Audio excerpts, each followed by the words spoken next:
A year ago you went to sleep. When your beautiful girl tried to wake you, you briefly opened your eyes and gave her the last beautiful smile you had to give this world. You closed your eyes and you were gone just like that. Today, a year on, it still feels completely surreal and unfathomable that I'm not having a completely out-of-body experience and you're just not here. Anniversaries come and go, milestones, they come and go, they creep up, and everywhere I go, you're there. Every place, from our childhood home to every conversation I have, there's a memory. Every time I have to walk into my garage, your life is in boxes that I can't bring myself to look in.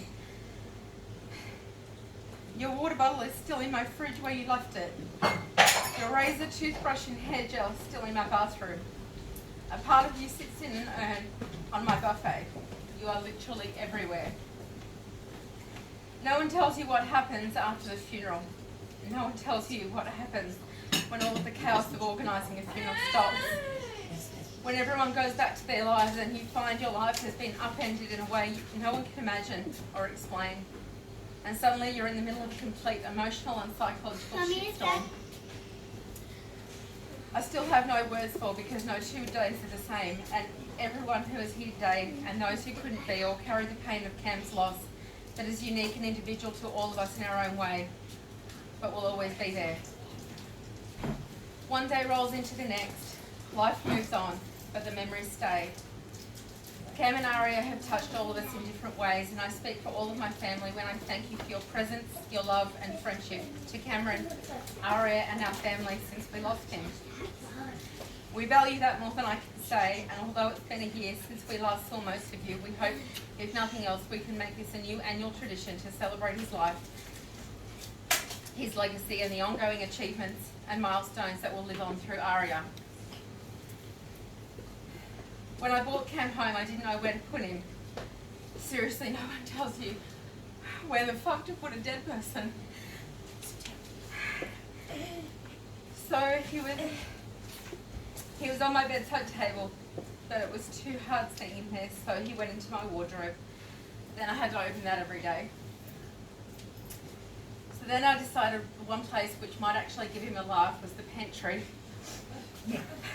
Actually, the pantry was full, so he went into the crock pot for a while on the top shelf. I figured it was way hotter where he'd just been, and depending on how the potential afterlife debate goes, it may possibly be hotter wherever he is now.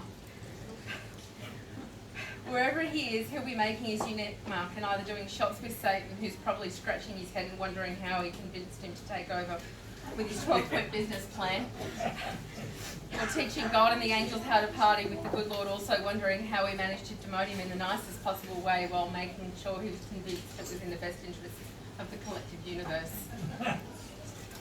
If nothing else, he could sell ice to the Eskimos, and as much as some of us lost hair over that, he was unique, irreplaceable, and so incredibly loved by so many people. There is no word in the English language that can describe and define how missed he is every single day. As you all know, since losing Cam, my parents and I have collectively been raising Aria, overseeing every tear and every triumph. While we've all done the hard yards in trying to manage our own grief, Aria has been front and centre of our world. Her needs come before anything, but it's really my parents who have lovingly overseen most of Aria's day-to-day needs and routine. She has love and stability and the maintained connection to people she was connected to through Cameron. My parents have been amazing. On her bad days, they have been the calm in her storm. On their bad days, she doesn't always know it, but she's been the calm in theirs.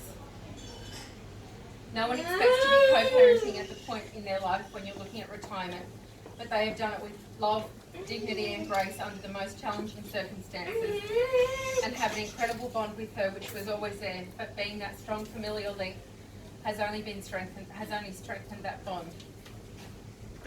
There are only so many stories that we as a family can share with her about him, but what will keep his memory alive even more is being able to hear first-hand accounts of funny dad stories from his mates as she grows up, and see pictures or videos that were so often a part of the shenanigans that he got up to.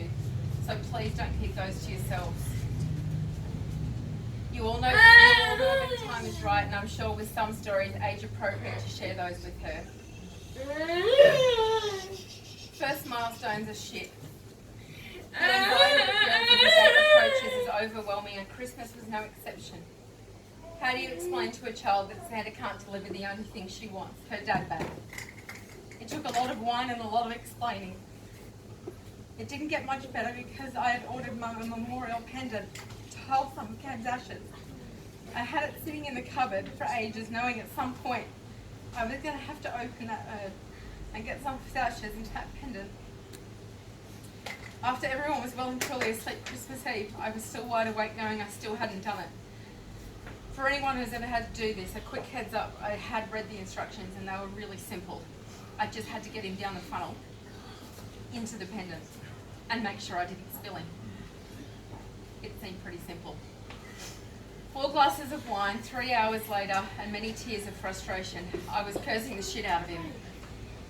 I was fairly well pissed, and anyone that knows me knows that more than 2 drinks and I'm half gone. It was about 1:30 a.m. Christmas morning by this stage, and his ashes were not fitting through the microscopic funnel because that glorious fat bastard's ashes were too big. I finally managed to get him in there, with many unladylike words along the way. At that point, I was wrecked in every conceivable way, but just a few short hours was up with a smile, on Christmas morning, being a mum to 2 beautiful girls, moving forward with another challenging milestone day. They say it takes a village to raise a child. Well, Aria has that village in us and the people who have remained close to us since losing Cam, and our family has been blessed with that village. We have been humbled and incredibly grateful for the love and support we've had and continue to have. One of the most incredible bonds I have is who I now refer to as my sister from another mister. Wherever she is. Emma. There she is. Emma was Cameron's partner, and at the time of his passing they were working through logistics of their relationship. When Cam called me after I had my daughter and was sick in hospital and wanted to bring this glorious woman who he was so excited for all of us to meet, I knew she must have been incredible, and she is. In spite of the highs and lows of any relationship, Emma was his yin to her yang. Given the chance, she would have been his forever person, and all of us have no doubt of that. You only had to see the way that he looked at her.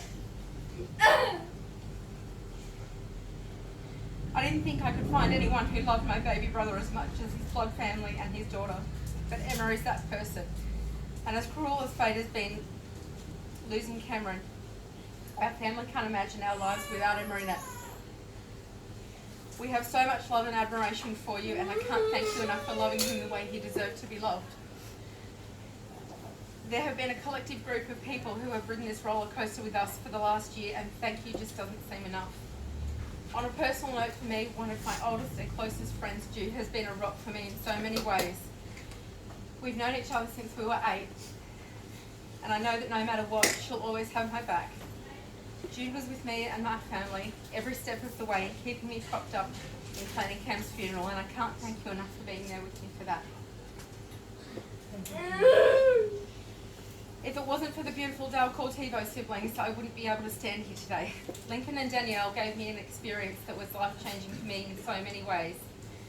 Cam was incredibly influenced in the best way possible in his connection to Lincoln, and through that connection I found myself with a newfound confidence, lust for life, and a new direction I never thought possible.